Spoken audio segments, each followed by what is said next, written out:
4절에서 31절까지, 사도행전 15장 4절에서 31절까지 말씀입니다. 우리 4절과 5절 말씀만 우리 한 목소리로 함께 읽겠습니다. 4절 5절입니다. 시작.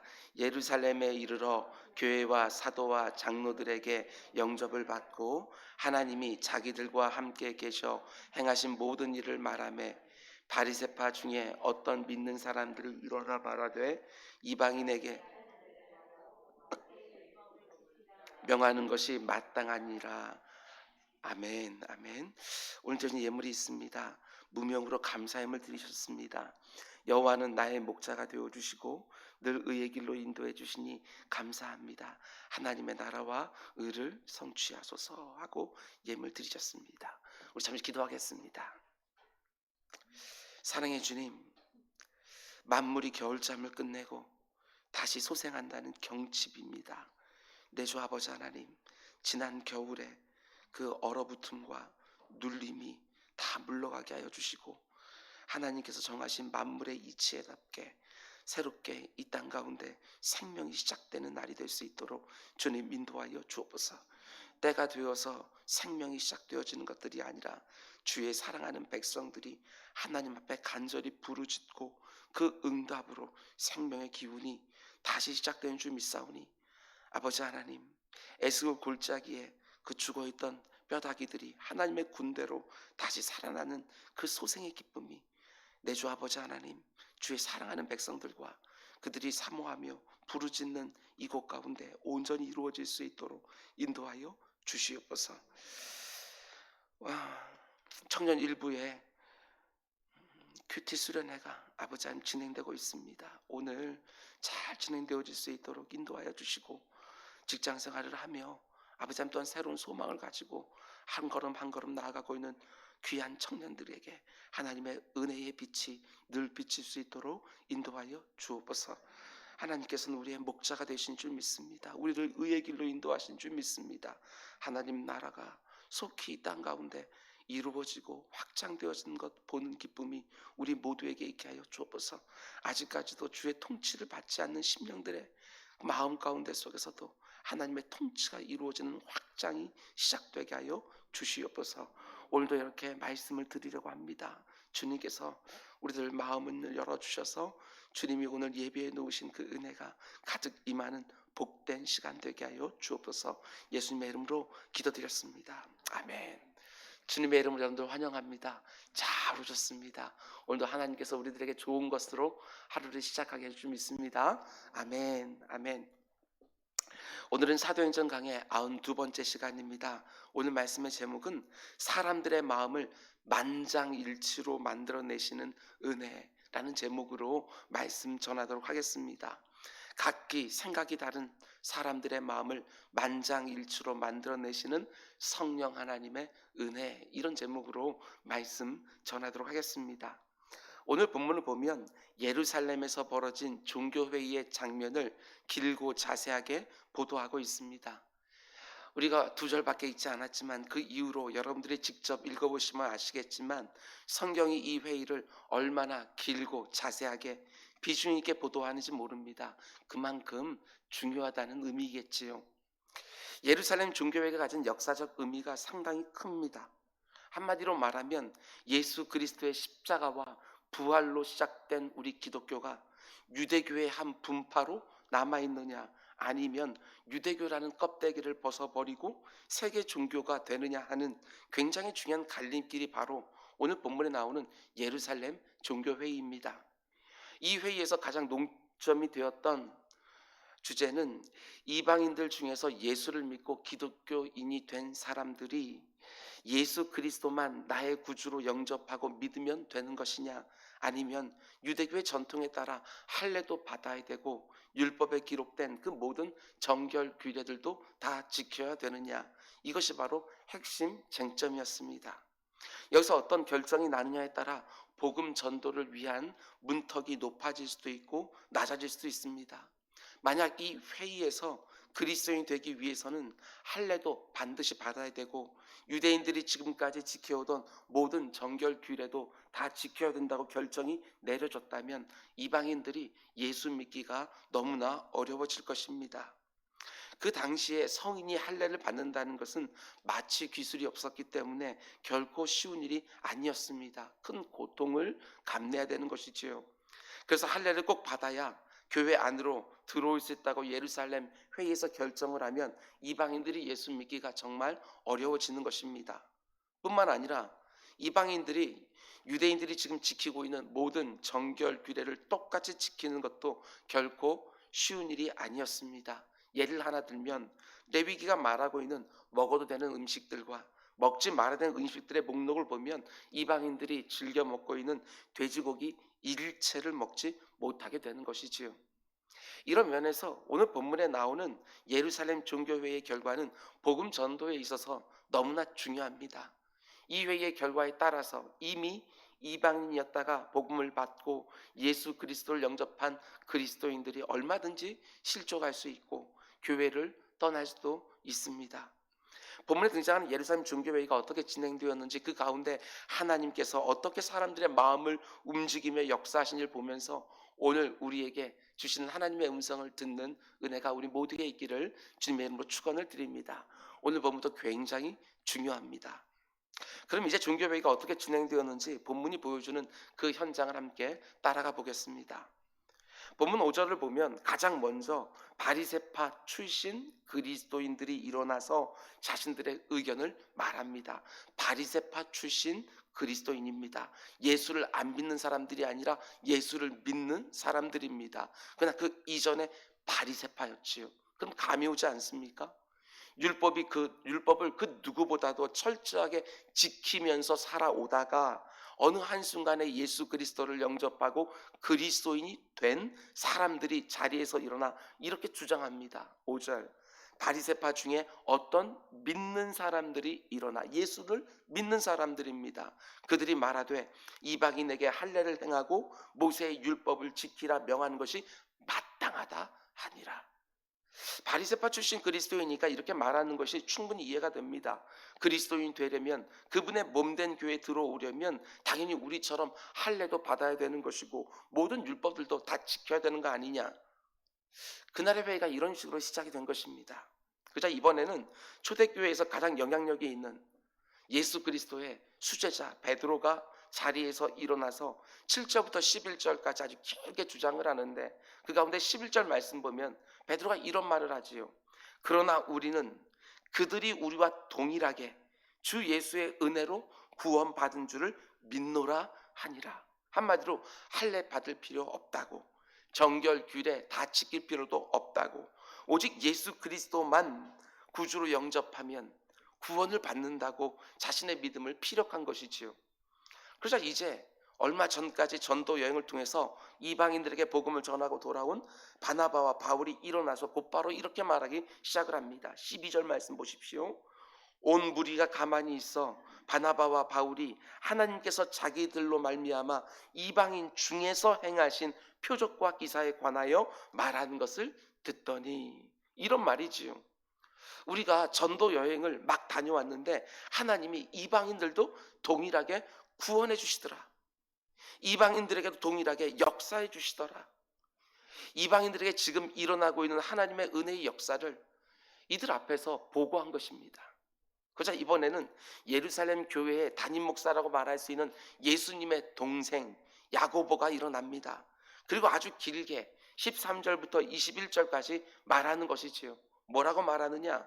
19절 말씀 보면 그러므로 내 의견에는 이방인 중에서 하나님께로 돌아오는 자들을 괴롭게 하지 말고, 이런 말이지요. 이방인 중에서 하나님께로 돌아온 자들을 괴롭게 하지 말자.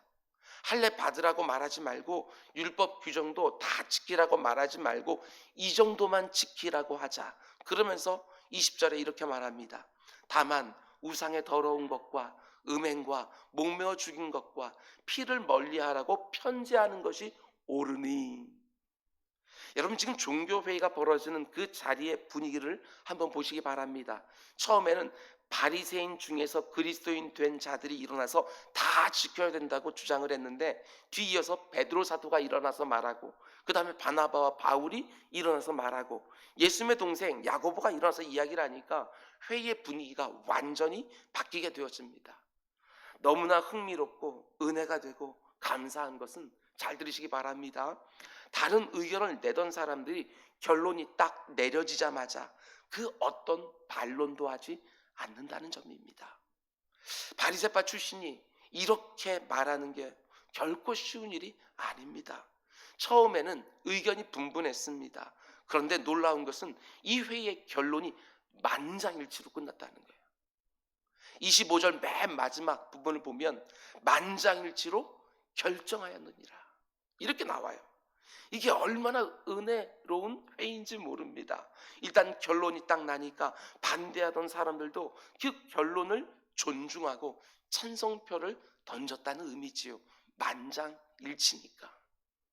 그러면서 28절과 29절에 이렇게 선포합니다.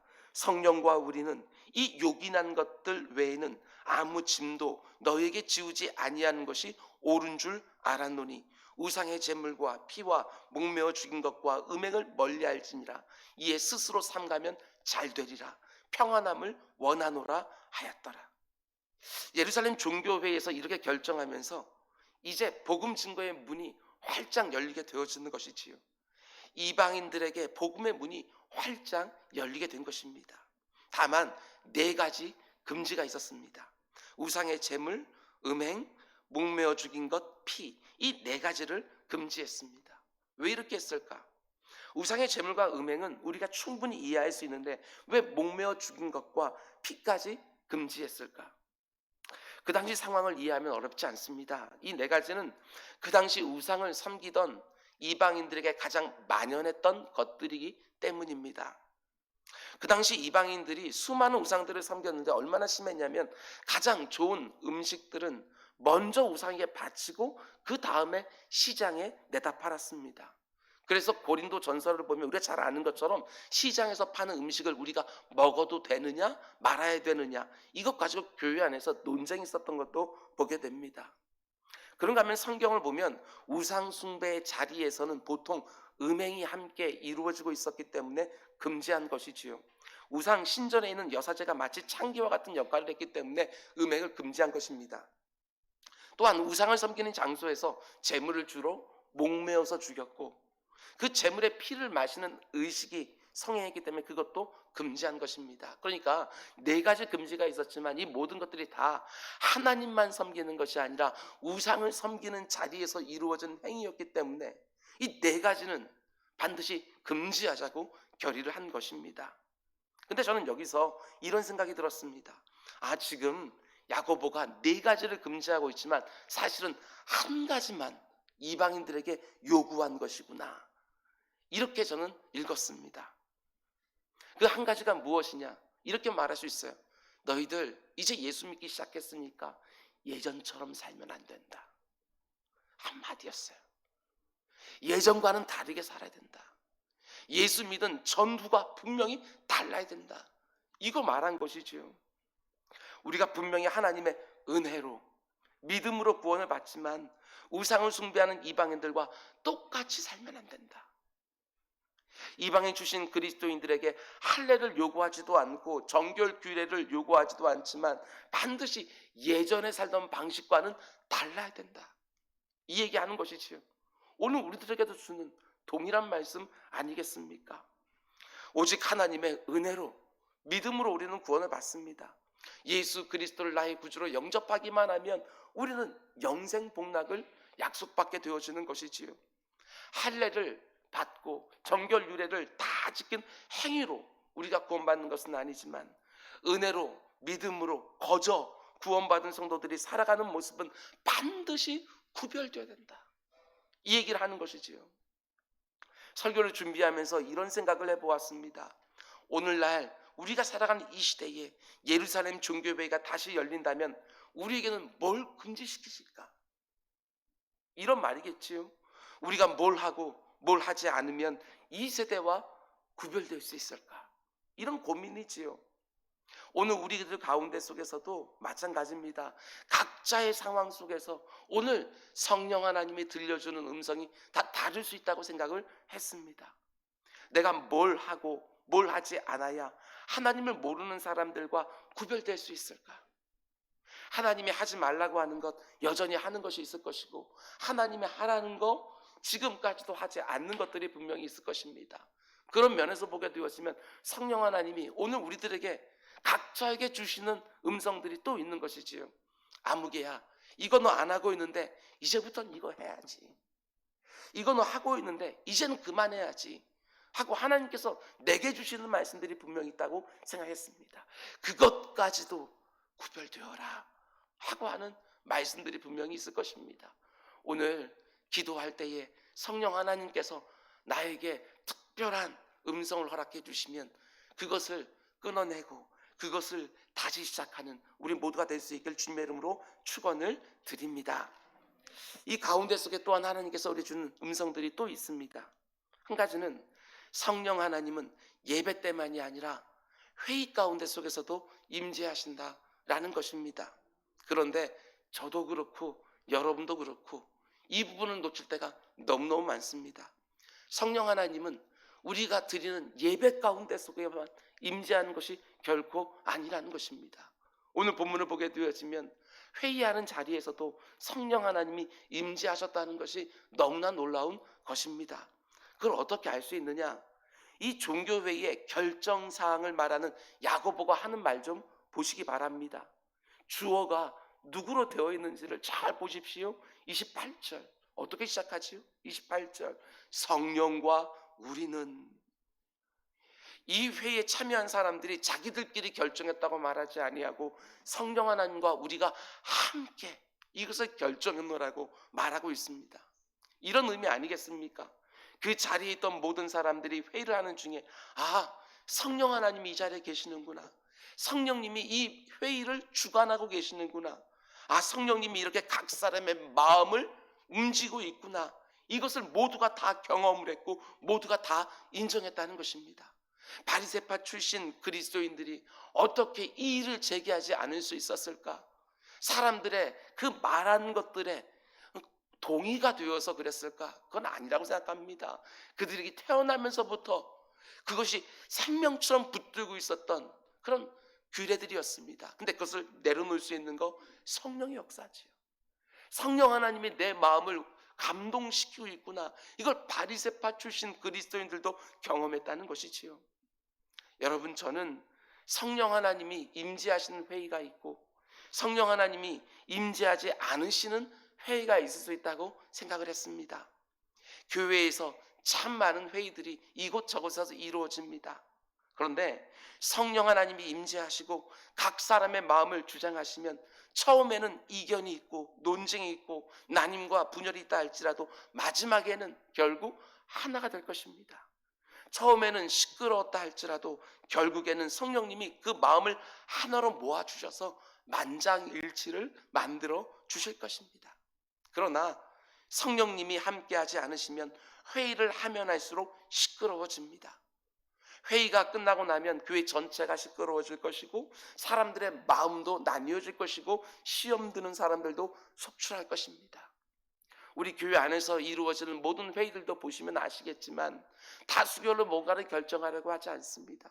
만장일치로 모든 것들을 결정하려고 하지요. 앞으로 우리 교회 안에서 정말 중요한 일들을 결정해야 되는 회의들이 분명히 있을 것입니다. 정말 중요한 회의요. 어떤 결정이 나느냐, 이게 중요한 것이 아니라 제가 생각하기에는 회의를 하기 전에 그 중요한 결정사항을 놓고 그 가운데 성령 하나님이 임하게 해달라고 오랫동안 기도하고 그 회의를 하고 그 가운데 속에 성령 하나님이 어떻게 그 마음들을 움직이는지 우리도 그것을 경험하기를 원합니다. 성령 하나님이 회의를 주관하시고 모든 사람들의 마음에 동일한 마음을 주셔서 그 정말 사모하기는 중요한 회의를 할 때에 언제나 만장일치의 결과가 있기를 원하고 성령 하나님과 우리가 함께 이렇게 결정했노라고 우리도 간증할 수 있을 만큼 은혜가 가득한 회의들이 될 수 있기를 주님의 이름으로 축원을 드립니다. 여러분 가정 안에 요즘 서로 다른 이견 때문에 부딪히는 부분들이 있습니까? 오늘 이 새벽에 기도하시기 바랍니다. 성령 하나님이 각 가족들의 마음을 감동시켜 주셔서 온 가족이 만장일치로 모든 것을 결정하고 움직이게 해달라고, 동일한 마음을 허락해달라고 기도하는 우리 모두가 되기를 주님의 이름으로 축원을 드립니다. 또 한 가지 제가 오늘 본문에서 은혜를 받았던 점은, 가만히 보면 성령님이 분명히 일하셨고 사람들이 다 성령님이 말씀하셨다고 말하는데, 회의 내용을 아무리 살펴보아도 성령님이 직접적으로 말씀하신 부분은 단 한 군데도 나오지 않습니다. 가장 먼저 바리새파 출신 그리스도인들이 말을 했고, 그 다음에 베드로 사도가 말했고, 그 다음에 바나바와 바울이 말을 했습니다. 마지막으로 야고보가 일어나서 말을 했습니다. 성령 하나님은 단 한마디도 직접적으로 말씀하지 않으셨습니다. 그런데 놀라운 것은 이 회의에 참석한 모든 사람들이 동일하게 고백한 것이지요. 성령님이 우리에게 말씀하셨다. 성령님과 우리가 함께 이렇게 결정했다. 오늘 말씀을 통해서 성령님의 음성, 소위 말하는 하나님의 음성을 듣는 한 가지 방편을 소개해 드리려고 합니다. 굉장히 중요한 교훈 한 가지. 성령님은 많은 경우에 사람들의 입을 통해서 말씀하시는구나, 이런 묵상을 해보았습니다. 오늘 본문도 잘 보시기 바랍니다.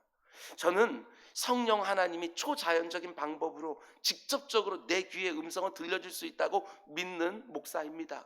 때로는 꿈과 환상도 이용하셔서 우리에게 직접 말씀을 주실 수 있다고 믿고 있습니다. 그런데 많은 경우에 사람들의 입을 통해서 말씀을 주신다는 것입니다.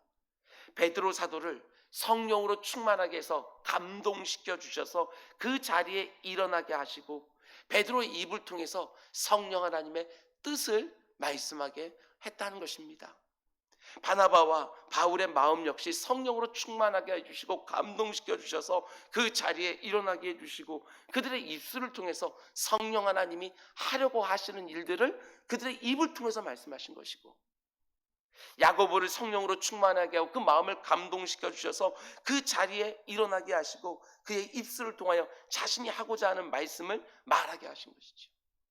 모든 사람들이 성령의 감동이 되어서 자기 말을 하는 것 같았지만 하나님께서 그 말들을 주장하여 주셔서 성령 하나님의 음성을 그 가운데 속에 쏟아지게 하셨다는 것입니다. 왜 우리가 설교 듣는 시간을 중요하게 여깁니까? 다른 이유 하나도 없습니다. 성령 하나님께서 아무리 부족한 설교자라도 말씀이 선포되는 강단에 세워서 그 가운데 자신이 하려고 하는 말씀을 선포하게끔 하신다 라는 믿음이 있기 때문에 설교 시간이 우리들에게 중요한 거 아니겠습니까? 한 군데만 찾아보겠습니다. 데살로니가전서 2장 13절 말씀, 굉장히 중요한 말씀입니다. 데살로니가전서 2장 13절. 우리가 늘 기도하면서 사람의 말로 받지 않게 하시고 하나님의 말씀으로 받게 해 주옵소서라고 기도하지 않습니까? 그 근거 구절이 바로 데살로니가전서 2장 13절 말씀입니다. 이렇게 말하지요. 이러므로 우리가 하나님께 끊임없이 감사함은, 왜 감사하지요? 하나님, 너희가 우리에게 들은 바, 분명히 사람에게 들은 거예요. 그렇지요? 하나님의 말씀을 받을 때 분명히 사람의 입을 통해서 들은 것이지만 그것을 사람의 말로 받지 아니하고 하나님의 말씀으로 받음이니, 그래서 감사하다는 것입니다. 근데 그것이 진실로 그러하도다. 이 말씀이 또한 너희 믿는 자 가운데서 역사하느니라. 하나님이 강단에 세우신 종들을 통해서 이 시간 말씀하고 계신다는 것을 인정하고, 사람의 말로 듣는 것이 아니라 성령 하나님의 말씀으로 경청하는 것이지요.